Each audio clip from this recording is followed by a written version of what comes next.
Okay, folks, welcome again to another one of these lockdown lectures, or whatever we're going to call them.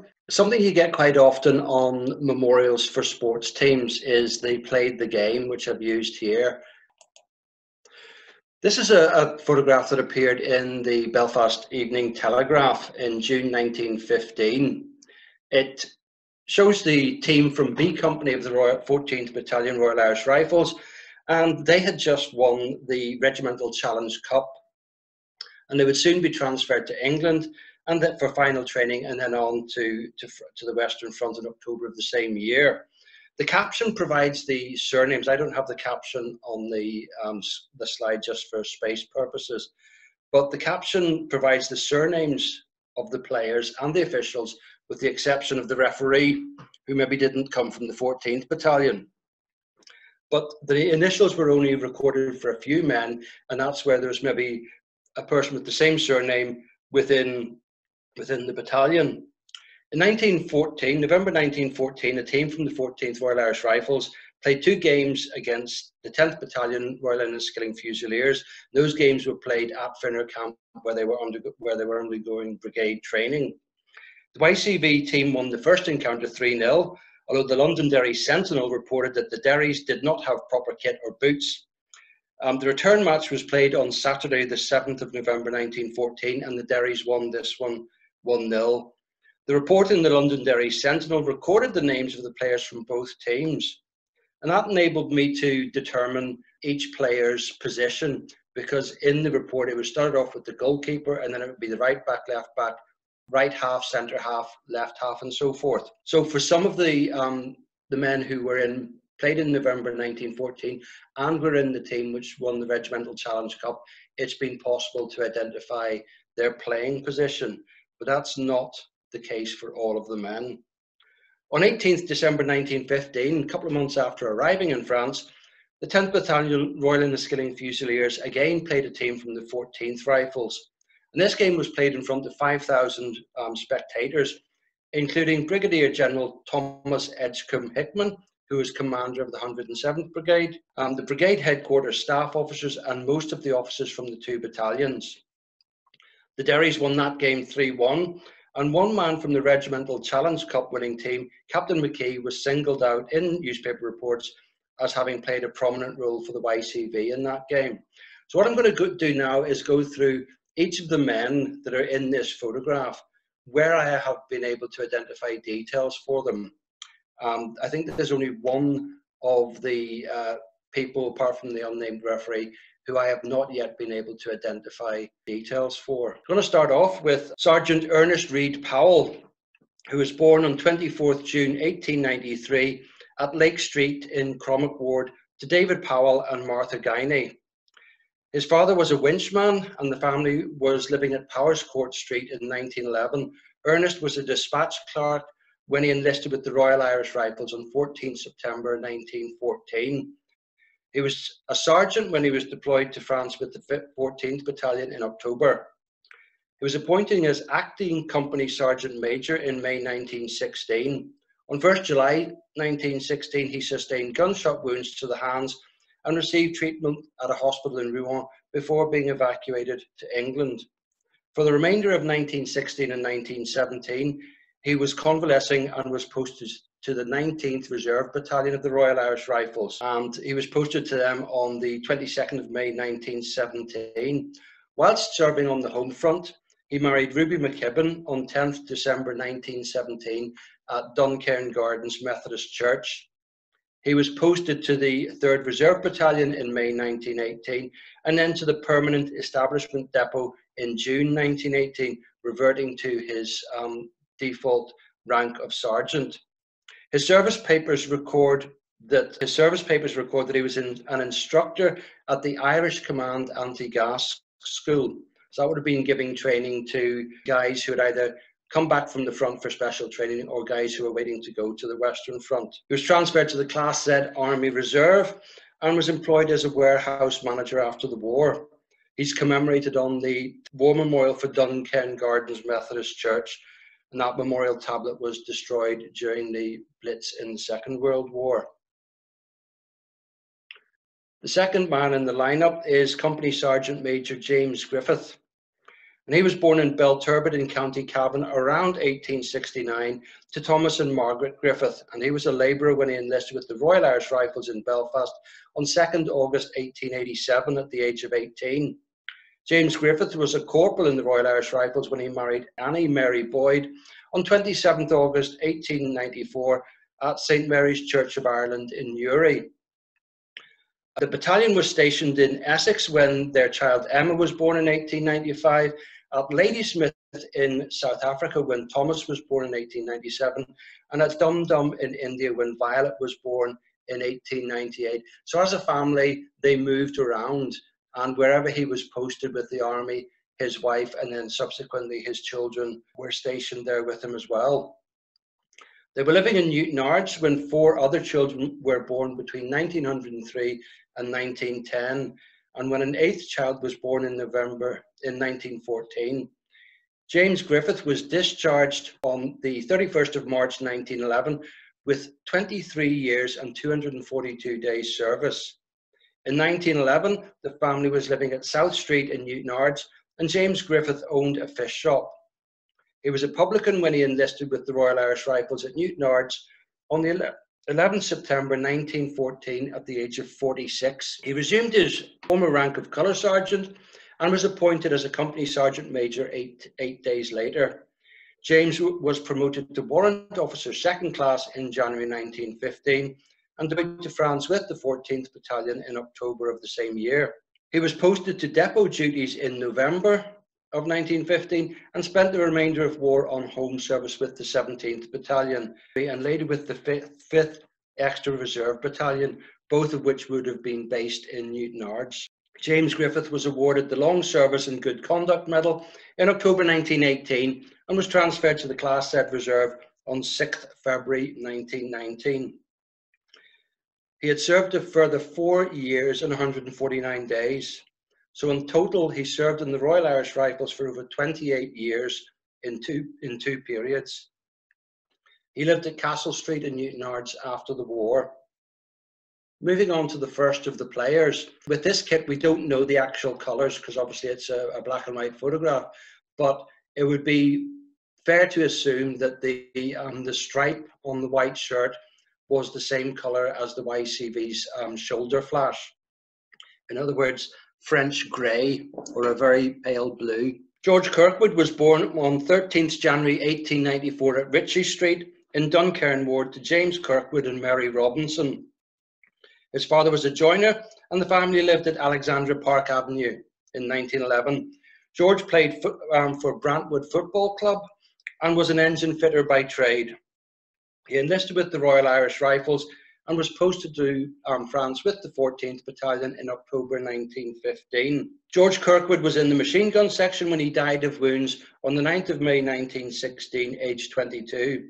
He is buried in the Forceville Communal Cemetery and Extension in France and is commemorated on the memorial tablet for Castleton Presbyterian Church in North Belfast. He's also commemorated on a family memorial in Carnmoney Cemetery. 2 of his sisters served as nurses during the war. William George Clarke was born on 22nd July 1888 at McClure Street in the Cromack Ward of Belfast to Robert Clarke and Agnes Rainey. His father was a printer compositor and the family was living on the Lisburn Road in 1911. At this stage, William was a travelling salesman. He enlisted with the Royal Irish Rifles on 14 September 1914 and was deployed to France as a sergeant in October 1915. He was wounded in July 1916 and was discharged due to wounds on 14 September 1918 with the Silver War Badge. He was awarded a 50% disablement pension in respect of shell shock at the rate of 23 shillings and 4p per week. John Craig was the goalkeeper for the team, and he was born on 12 September 1892 at Hillman Street in Dock Ward to John Craig and Isabella Cairns. His father was a holder-up in a shipyard, and the family was living at Mount Collier Street in 1911. John was recorded as being an apprentice riveter, So the father and the son both worked in one of Belfast shipyards. Whether it was Harland and Wolff at Queen's Island or Workman Clark is not identifiable. John Craig went to France in October 1915. There's no further documentation as to whether he was wounded or suffered any ill effects of the war, and he was transferred to the Class Z Army Reserve on the 2nd of March 1919. Joseph Lewis Kyle was born on 7th August 1891 at Scott Street in St. George's Ward to John Scott and Mary Jane Bridget. I think his mother was part of the Bridget family that were banner makers for the Orange Order and so forth. His father was a bar owner and the family was living at Belgravia Avenue, and Joseph was employed as an embroidery designer. Joseph enlisted with the Royal Irish Rifles, and again, like most of the other men in this team, he was deployed to France in October 1915. He was killed in action on 1st July 1916, aged 24, and is commemorated on the Thiepval Memorial in France and on the Roll of Honour for Sandy Row Methodist Church. A brother, Frederick Kyle, also served with 10th Battalion Royal Irish Rifles and was transferred to the Class Z Army Reserve on 27th March 1919. Rifleman or Corporal John Alexander Martin was born on 2nd February 1881 at Victoria Terrace to John McClelland Martin and Jane Napier. Jane Martin died at Oceanic Avenue on 5th December 1887 at the age of 35. John McClelland Martin was a steamship traffic clerk in 1901, and his religion is recorded as a rationalist. His 3 sons were all recorded as being Unitarian. John Alexander Martin was an engineer by trade, and he married Minnie Johnson Blair on 13th July 1905 at St. Anne's Parish Church.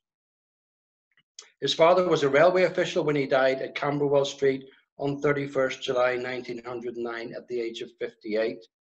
Minnie Johnston Martin died of tuberculosis on 6th September 1912 at Allworthy Avenue. John Alexander Martin was living at Mount Cottage on Troopers Lane just outside Carrickfergus when he married Rubina Ingram on 11th February 1914, again at St. Anne's Parish Church. John Martin was a corporal when he was deployed to France in October 1915. He held the rank of sergeant and was serving with the Labour Corps when he was transferred to the Class Z Army Reserve on 9th March 1919. He was awarded a 30% disablement pension at the rate of 14 shillings per week and an allowance of 10 shillings and 8pence for his wife and 4 children. It is possible that John Alexander Martin played for Cliftonville before the war. Next to Rifleman Martin is the referee, who is unnamed in the caption. And next to him is Quartermaster Sergeant J. Holmes, who again, I have not been able to identify exactly which J. Holmes from the Royal Irish Rifles this man could be. Moving into the seated, and these, the 5 men seated are all officers. The first one, the man who's circled, is Captain James McKee, who is the centre forward. He was born on 23rd September 1886 at Strandtown to Samuel McKee and Janet Dixon, who died on 14th August 1892 at the age of 46. His father was a director of Murphy and Orr Linen Merchants of Donegal Street and Donegal Place. In 1901, the family was living at Southview Villas on Earlswood Road, but they had moved to Parkville on Cypress Park by 1907. James McKee was educated at Campbell College, then joined the family firm as a linen salesman. Before the war, he commanded the Boys Brigade Company at Belmont Presbyterian Church, and he played centre forward for Cliftonville. He was part of the original Young Citizen Volunteers of Ireland and received his commission with the 14th Battalion at the outbreak of the war. He was promoted to captain in October 1914. James McKee was awarded the Distinguished Service Order for his gallantry and devotion to duty during the Battle of Messines, in which he was injured. The citation reads, "For conspicuous gallantry and devotion to duty in leading a company in attack, Although wounded, he continued to advance until severely wounded for a second time, his leg being so badly shattered that it has since been amputated.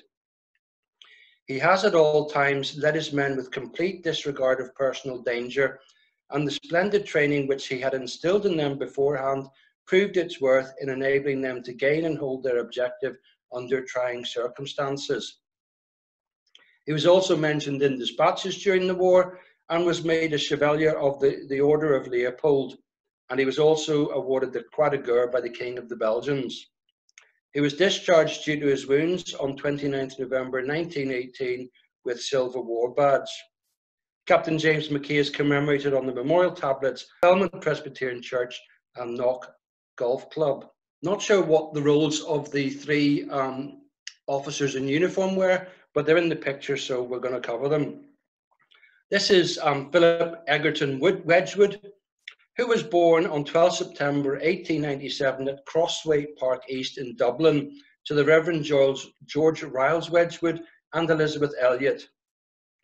His father had been a Methodist minister in Dublin before moving to Belfast to take charge at Sandy Row Methodist Church.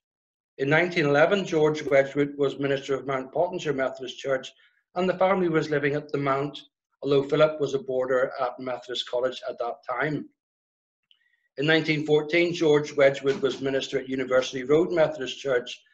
Philip Egerton Wedgwood received a commission with the 14th Battalion Royal Irish Rifles in October 1914 and was deployed to France in October 1915. Second Lieutenant Philip Egerton Wedgwood was killed in action on the 1st of July 1916, aged 18, and is buried in the Mill Road Cemetery at Thiepval in France. He's also commemorated on a family memorial in Dundonald Cemetery. His brother, Lieutenant Gilbert Colclough Wedgwood, 109th Company Machine Gun Corps, was also killed in action on 1st July 1916 and is also commemorated on the family memorial in Dundonald. Captain John Wilkinson Harper was born on 16th October 1880 at Short Strand to John Coulter Harper and Susan Dawson, and the family was living at Braniel in 1901. John Wilkinson Harper was a commercial cashier and living at Gilnahearth when he married Agnes McDowell on the 3rd of August 1910 at Dundonald Presbyterian Church. They were living at Ormiston Park in 1911. He was deployed to France with the 14th Battalion in October 1915 and was a major when he was discharged in January 1920. Major John Wilkinson Harper is commemorated on the memorial tablet for Gilnahearth Presbyterian Church.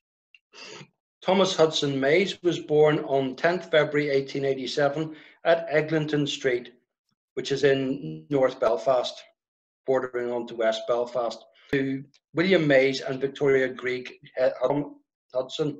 Thomas, like his father, was a chartered accountant, and the family was living at Drumcairn on Derrimore Park in 1911. Thomas Mays was stationed at Randallstown when he married Mary Fox on 29th May 1915 at St. Thomas Parish Church in Belfast.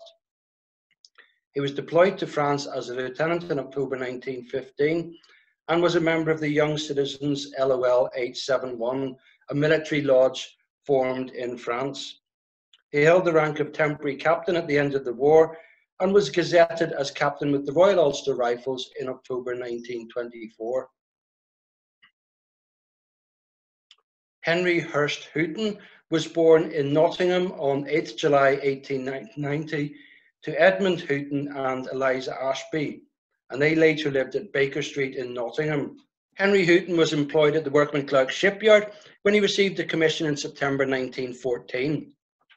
He held the rank of lieutenant when he was deployed to France in October 15. He was wounded on the 1st of July 1916 and died of his wounds on 5th August. He was 26 years old and is buried in the Etaples Military Cemetery in France. He's commemorated in Belfast on the Workman Clark Shipyard Memorial and on the memorial tablet for St. Columba's Church of Ireland at Knock. In Nottingham, he is commemorated on the war memorials for All Saints Church and Nottingham High School.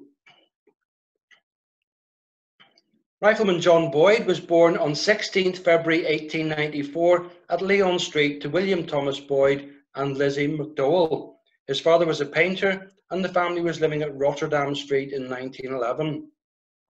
He played for Glentoran's second 11 and was an apprentice plater at Workman Clarke when he enlisted with the Royal Irish Rifles.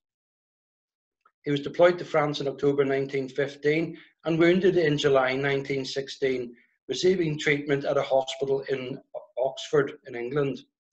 Rifleman John Boyd was discharged on 14th December 1918, his services being no longer required.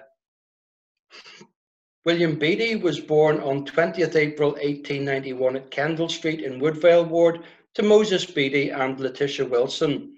His father was a foreman printer, and the family lived at Sandyman Street in 1901 and Strandview Street in 1911, both in the Cromwell Ward. William was an apprentice printer machine man in 1911. He enlisted with the Royal Irish Rifles and was posted to France with 14th Battalion in October 1915. On 28th July 1916, the Northern Whig reported that he had been wounded. He was serving with 2nd Company Machine Corps, which was part of the 1st Division, when he was killed in action on 10th November 1917, aged 26. He's commemorated on the Tyncott Memorial in Belgium and on the Stationery, Printing and Allied Trades Memorial Tablet in St Anne's Cathedral in Belfast. The last two players are two brothers. Victor Nichol Donaldson was born on 25th January 1892 at Churchill Street to John Donaldson and Minnie Hall. Victor was a compositor when he enlisted with the Royal Irish Rifles on 12th September 1914 and deployed to France with the 14th Battalion in October 1915. Victor Donaldson was a member of the 14th Battalion Scouts, also known as sharpshooters, and he sustained shell shock on 31st of August 1916. He was stationed on the home front from August 1917 and was based in Newton Ards Camp when a bombing practice tragedy occurred on the afternoon of Monday the 17th December 1917. A group of 30 men from the 19th Battalion Royal Irish Rifles were undergoing bombing practice under 2nd Lieutenant Hull, assisted by Victor Donaldson. Major William Charles Hall and 2nd Lieutenant Corrie were also in attendance. In giving evidence at the coroner's inquiry, Victor Donaldson stated that he saw Corporal Parker throw one bomb and pick up another. He withdrew the pin and was in the act of throwing when the bomb went off in his hand. Corporal Parker was killed instantaneously and the other 3 officers were badly wounded. Victor Davidson, who was standing no more than 12 yards from Parker, escaped injury. Corporal Leonard Edward John Parker had been due to start a period of home leave in London the following day. He was 20 years old and is buried in the Mavilla Cemetery in Newton Ards. Major William Charles Hall was 52 years old when he died later on the same day, and he's buried in Clonallen Church of Ireland's churchyard near Warren Point. When Victor was deemed fit to return to frontline duties, he was posted to the 15th Battalion in May 1918. He was then posted to 12th Battalion in October 1918 and promoted to corporal in November. He was transferred to the 1st Battalion in February 1919 and then to the Class Z Army Reserve on the 26th of April. Victor Donaldson received a 20% disablement pension at the rate of 8 shillings and 8 pence per week. He is commemorated on the Stationery, Printing and Allied Trades Memorial Tablet in St Anne's Cathedral. That tablet records the names of both men who died and men who survived. And finally, Rifleman Robert James Donaldson, who was a right half. Robert James Donaldson was born on 10th June 1890 at Churchill Street in Belfast to John Donaldson and Minnie Hall. Robert James Donaldson was a compositor when he enlisted with the Royal Irish Rifles on 12th September 1914 and was deployed to France with the 14th Battalion in October 1915. In December 1917, he was working at a bomb dump when his position was heavily shelled. A shell landed close to him, knocking him off his feet and leaving him dazed. He was admitted to number 27 field ambulance with shell shock and transferred to 41 stationary hospital. He also sustained gunshot wounds to the right arm and to the left leg in 1918. He was serving as a sergeant with 2nd Battalion when he was discharged due to wounds on 31st August 1918 with Silver War Badge. James Donaldson received a 30% disablement pension in respect of his wounds at the rate of 14 shillings per week. And like his brother and one of his other teammates, he's commemorated on the Stationers' Memorial in St. Anne's Cathedral. So there we have it, folks, the fate of a team. Several men died, several men were wounded, 2 men suffered from shell shock and survived the war. And that brings this evening's talk to an end. Thank you very much.